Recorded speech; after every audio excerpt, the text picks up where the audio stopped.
这一点几个画面带您来更新。首先，先到中国大陆来看看，你红圈圈里面的是什么呢？这可是一对夫妻正在大吵，因为丈夫应酬晚归被关在家门外，但是不是因为太太生气哦，而是因为时间点不对。这让丈夫听了非常生气，当众殴打他的太太。虽然这名丈夫最后被判行政拘役10天，罚台币2200块，但是这个时间点不对到底是什么意思呢？原来这太太非常迷信风水，任何事情都要讲求时机。交往过这种情况下引发反弹，但是打人就是不对。不过同样是夫妻，接下来可谓患难见真情。这一对夫妻，你画面上看到的，日前到加勒比海去度蜜月，而且挑战爬一处火山口，结果没有想到先生在利用绳索攀爬的时候突然坠落，撞到脑部。当时太太听到求救声，因此的就赶快爬下去，一路扛着重达74公斤的丈夫走到安全处。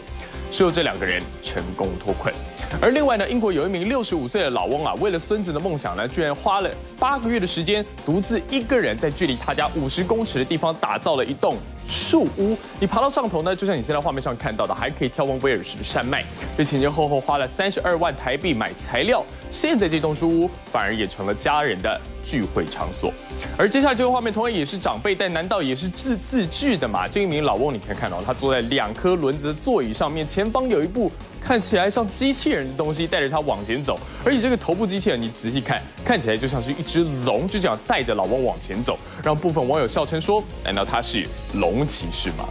有趣的画面看完，接下来这早就一点都不好笑的是泰国的跳伞训练。有一名军人在跳伞的时候呢，刚好遇到了一阵强风，让他被吹到高压电缆上，电缆当场喷出了一团火花，而人也被电到昏了过去。泰国中部佛披府民众手机拍摄跳伞训练过程，新兵一个接一个从空中一跃而下，开伞之后缓缓降落，但意外却在这个时候发生。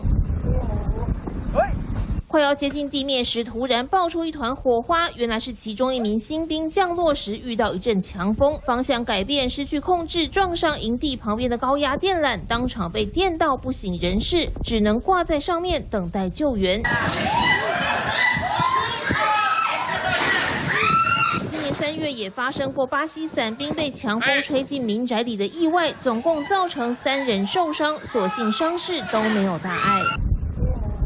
突如其来的强风常让伞兵措手不及，轻则受伤，严重时可能会丧命。除了伞具是否方便操控外，更考验伞兵的反应与技术。而这个撞上电缆的泰国新兵紧急送医后，虽然全身严重烧伤，目前仍需要用呼吸器辅助，但人已经恢复意识。也许跳伞技术还不成熟，但至少运气够好，才能幸运捡回一条小命。